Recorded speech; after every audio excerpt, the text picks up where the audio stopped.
بسم اللہ الرحمن الرحیم۔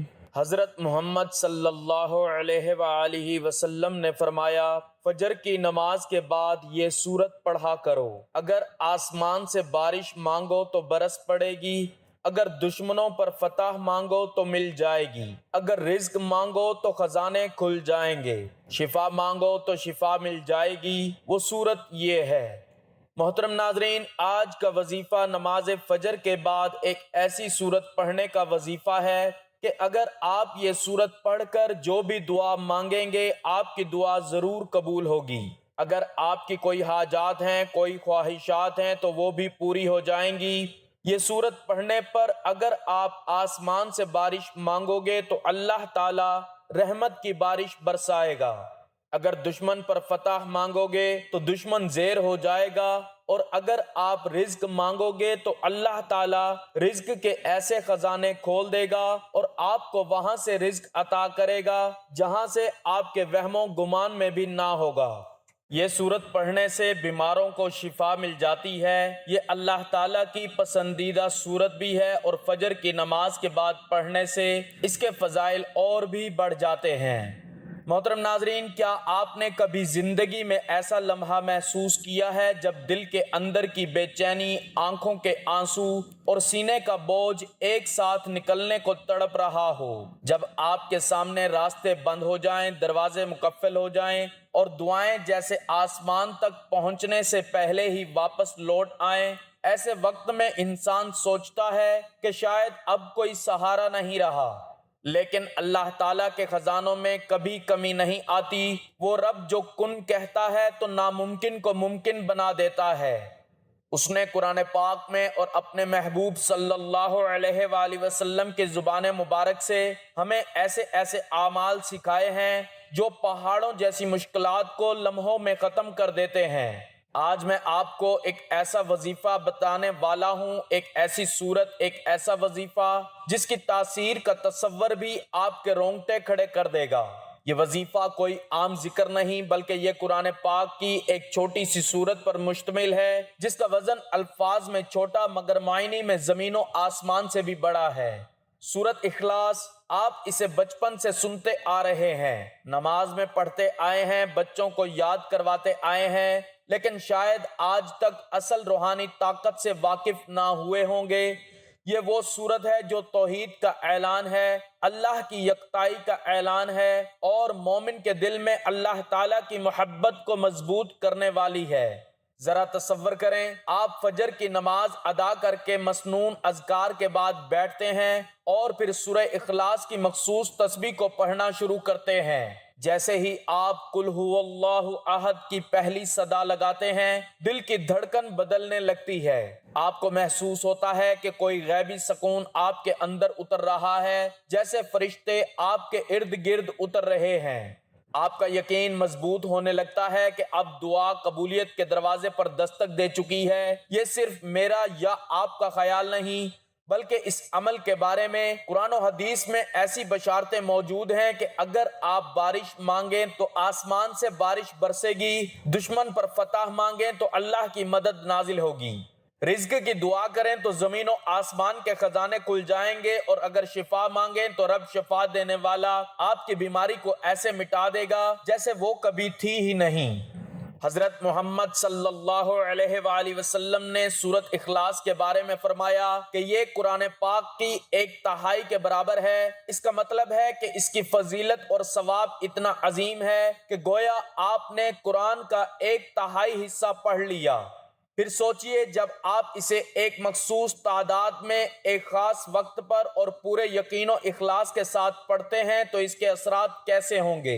میں نے بزرگوں اور علماء کرام سے ایسے واقعات سنے ہیں جن میں لوگوں کی زندگیاں بدل گئیں، قرض کے بوجھ تلے دبے لوگ ایک ہفتے میں آزاد ہو گئے، لا علاج مریض صحت مند ہو گئے، دشمن زیر پڑ گئے، اور وہ لوگ جو برسوں سے اولاد کے لیے ترس رہے تھے اللہ تعالیٰ نے انہیں اولاد کی خوشخبری دے دی، اور یہ سب اسی سورت کی برکت سے ہوا۔ لیکن شرط یہ ہے کہ اسے یقین، محبت اور پابندی سے پڑھا جائے۔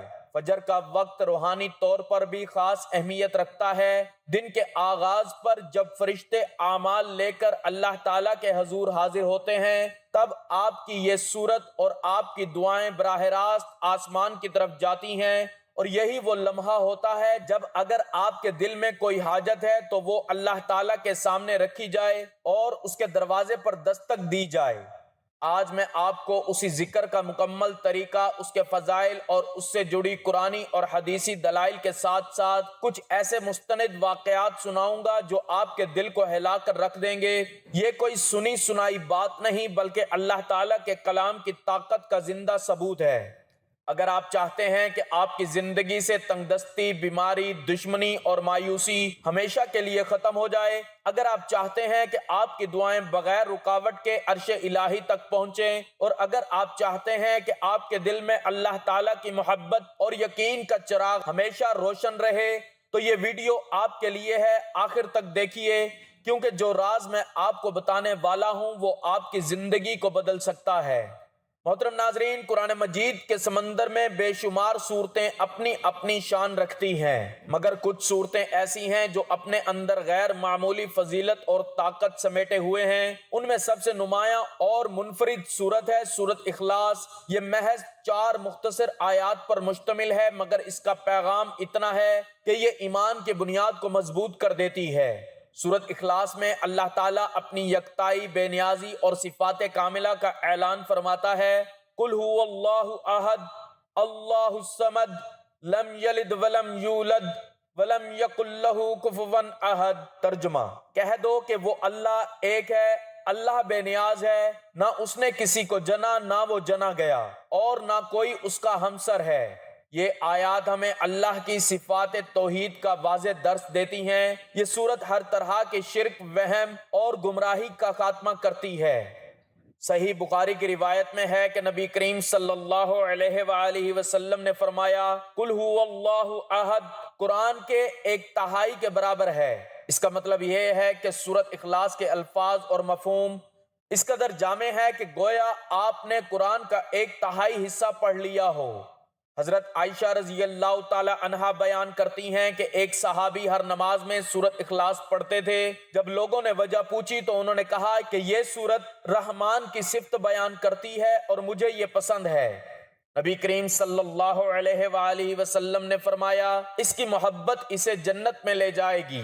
یہ حدیث ہمیں سکھاتی ہے کہ سورت اخلاص سے محبت کرنا اور اسے کثرت سے پڑھنا جنت کا ذریعہ ہے۔ مسند احمد کی روایت ہے کہ رسول اکرم صلی اللہ علیہ وآلہ وسلم نے فرمایا، جو شخص سورت اخلاص 10 بار پڑھے، اللہ تعالیٰ اس کے لیے جنت میں ایک محل بنا دے گا۔ محترم ناظرین، سورت اخلاص کا ورد شیطان اور جادو کے اثرات سے حفاظت کا ایک قوی ذریعہ ہے۔ بزرگوں نے اسے صبح و شام کے اذکار میں شامل رکھا۔ علماء کرام اس بات پر متفق ہیں کہ سورت اخلاص نہ عقیدے کی بنیاد کو مضبوط کرتی ہے بلکہ دل میں اللہ کی محبت اور یقین پیدا کرتی ہے۔ امام ابن تیمیہ رحمۃ اللہ علیہ فرماتے ہیں، سورت اخلاص مومن کے دل میں ایسا نور پیدا کرتی ہے جو اس کے عقیدے کو ہر قسم کے باطل سے پاک کر دیتا ہے۔ فجر کے بعد یہ سورت پڑھنا خاص تاثیر رکھتا ہے کیونکہ یہ وقت قبولیت دعا کا وقت ہے، اور جب دعا کے ساتھ اللہ کی وحدانیت کا اعلان ہو تو قبولیت کے امکانات کئی گنا بڑھ جاتے ہیں۔ سورت اخلاص مختصر مگر عظیم پیغام رکھنے والی سورت ہے جو مومن کے ایمان کو مضبوط کرتی ہے، اس کے لیے جنت کا دروازہ کھولتی ہے اور اس کی دعاؤں کو قبولیت کی راہ پر ڈال دیتی ہے۔ محترم ناظرین، دن کے 24 گھنٹوں میں 5 ایسے سنہری لمحات ہیں جن میں ایک مومن اپنے رب سے ہم کلام ہوتا ہے، اور ان میں سب سے خاص مقام فجر کو حاصل ہے۔ حضرت انس رضی اللہ تعالیٰ عنہ سے روایت ہے کہ رسول اللہ صلی اللہ علیہ وآلہ وسلم نے فرمایا، یہ وہ وقت ہے جس میں دعا رد نہیں ہوتی۔ بہت سے علماء کرام نے وضاحت کی کہ فجر کے بعد کی گھڑیاں دعا کی قبولیت کے لیے خاص ہیں، اس لیے اولیاء اللہ اس وقت خاص ذکر و اذکار میں مشغول رہتے تھے۔ فجر کے بعد ذکر و اذکار کرنے کا ایک خاص پہلو یہ بھی ہے کہ مومن کا دل اللہ کی طرف متوجہ ہوتا ہے۔ فجر کے وقت کی عبادت دل کو نرم اور روح کو صاف کر دیتی ہے۔ یہ کیسا اعزاز ہے جو ہر مومن کے لیے سعادت ہے۔ صحابہ کرام فجر کے بعد مسجد میں بیٹھ کر ذکر کیا کرتے تھے۔ حضرت عبداللہ بن مسعود رضی اللہ تعالیٰ عنہ فرمایا کرتے تھے، جو بندہ فجر کے بعد ذکر الہی میں بیٹھا رہے، اللہ اس کے لیے جنت میں ایک مقام تیار کرتا ہے۔ جب ہم سورۃ اخلاص کو فجر کے بعد پڑھتے ہیں تو اس کے دو بڑے فائدے ہوتے ہیں۔ فجر کا وقت خود قبولیت کا وقت ہے۔ سورۃ اخلاص اللہ کی وحدانیت کا اعلان ہے جو دعا کو مزید مضبوط بنا دیتی ہے۔ یہی وجہ ہے کہ اس عمل کو اختیار کرنے والے اکثر لوگ اپنی حاجات کی جلد قبولیت دیکھتے ہیں۔ ایک بزرگ بیان کرتے ہیں کہ ایک بار قحط کے دن تھے، لوگ بارش کے لیے دعا کر رہے تھے لیکن بارش نہیں ہو رہی تھی۔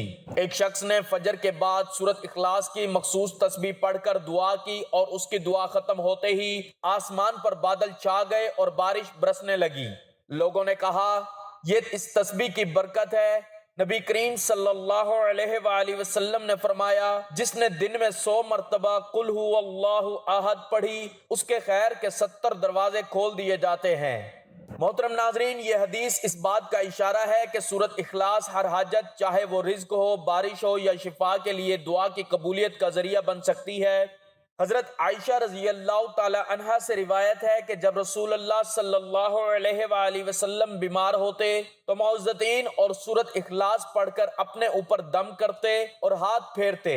یہ ثبوت ہے یہ سورت بیماری کے علاج میں بھی مسنون ہے۔ اللہ تعالیٰ فرماتا ہے، اور ہم نے آسمان سے پانی نازل کیا برکت کے ساتھ۔ سورت اخلاص پڑھ کر بارش کی دعا کرنا اسی قرآنی سنت کے مطابق ہے کہ ہم وسیلہ بنائیں اللہ کی رحمت کا۔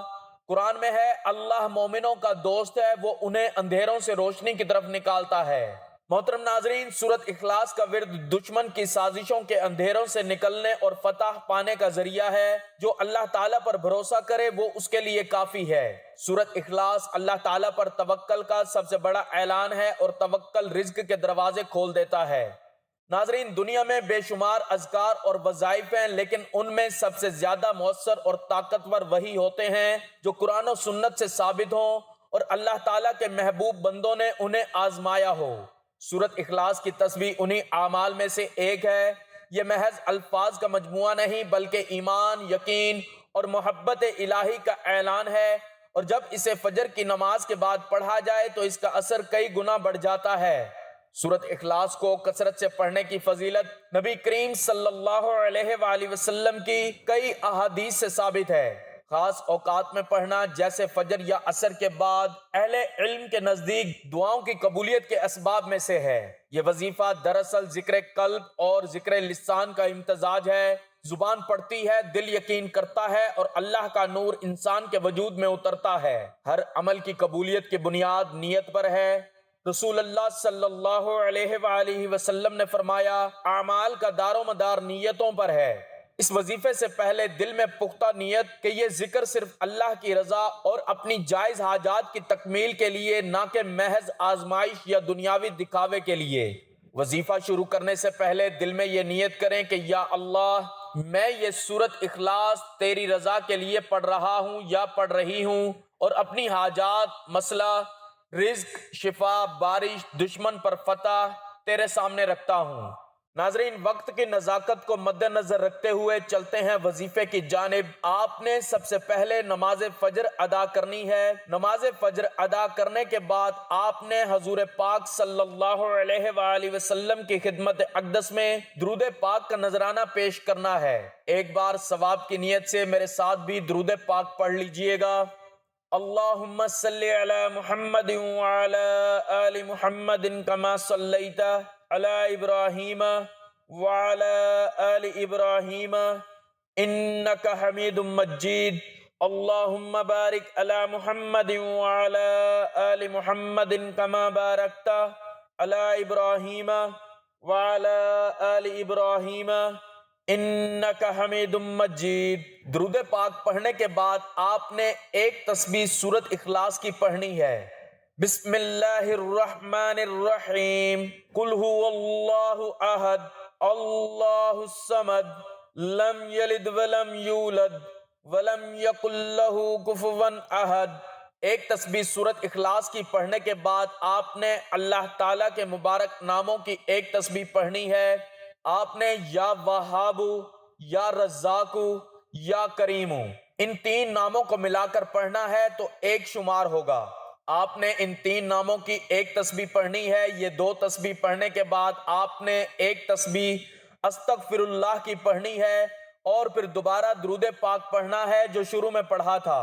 درود پاک پڑھنے کے بعد آپ نے ایک مرتبہ سورۃ مزمل کی تلاوت کرنی ہے. یہ وظیفہ پڑھنے کے دوران دل میں اپنی حاجت کا تصور رکھنا ہے. جیسے بارش کی دعا مانگ رہے ہیں تو بادلوں کا تصور، شفا مانگ رہے ہیں تو صحت مند ہونے کا تصور. اہل ایمان کا تجربہ ہے کہ اس وظیفے کو مسلسل 7 یا 21 دن تک کرنے سے حیرت انگیز انکشاف ظاہر ہوتے ہیں. کبھی کبھی پہلے ہی دن دعا کی قبولیت کے آثار ظاہر ہو جاتے ہیں. سورۃ اخلاص کی تسبیح فجر کے بعد ایک مجرب اور روحانی اثر رکھنے والا عمل ہے، بشرط یہ کہ اسے درست نیت، صحیح طریقے اور مکمل یقین کے ساتھ کیا جائے. یہ نہ صرف حاجات پوری کرتا ہے بلکہ ایمان کو مضبوط کرتا ہے. وظیفہ مکمل کرنے کے بعد دونوں ہاتھ اٹھا کر عاجزی کے ساتھ دعا کریں.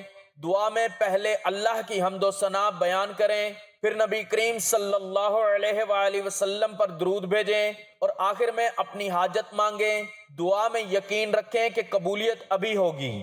محترم ناظرین، یہ تھا سورۃ اخلاص کی تسبیح کا وہ عمل جو نہ صرف قرآن و حدیث سے ثابت ہے بلکہ صدیوں سے بزرگان دین کے تجربات اور لاکھوں مسلمانوں کی دعاؤں کی قبولیت کا ذریعہ رہا ہے. یہ عمل ہمیں یاد دلاتا ہے کہ اصل طاقت اور اختیار صرف اللہ تعالیٰ کے پاس ہی ہے. وہی بے نیاز ہے، وہی رزاق ہے، وہی شافی ہے اور وہی دشمنوں پر غالب آنے والا ہے. فجر کے بعد کا وقت دل کی سچی نیت اور سورۃ اخلاص کی تکرار گویا آسمان اور زمین کے درمیان ایک ایسا نورانی پل ہے جس سے دعا سیدھی عرش الہی تک پہنچتی ہے. اگر ہم اس وظیفے کو محض ضرورت کے وقت نہیں بلکہ زندگی کا مستقل حصہ بنا لیں تو انشاءاللہ دنیا اور آخرت دونوں میں کامیابی ہماری ہم سفر ہوگی. یہ ایک پکار ہے دل کی گہرائیوں سے رب کی طرف یقین کے ساتھ، اور جب یقین کامل ہو تو رحمت کے دروازے خود بخود کھل جاتے ہیں. آخر میں میری اللہ تعالیٰ سے دعا ہے کہ اللہ تعالیٰ میرا سنانا، آپ کا سننا اپنی پاک بارگاہ الہی میں قبول و منظور فرمائے. جو مانگا مقدر فرمائے، جو نہیں مانگ سکے بن مانگے عطا فرمائے. اللہ تعالیٰ نیکی کی بات کو سننے سمجھنے اور اس پر عمل کرنے کی توفیق اور طاقت مرحمت فرمائے. آمین ثم آمین.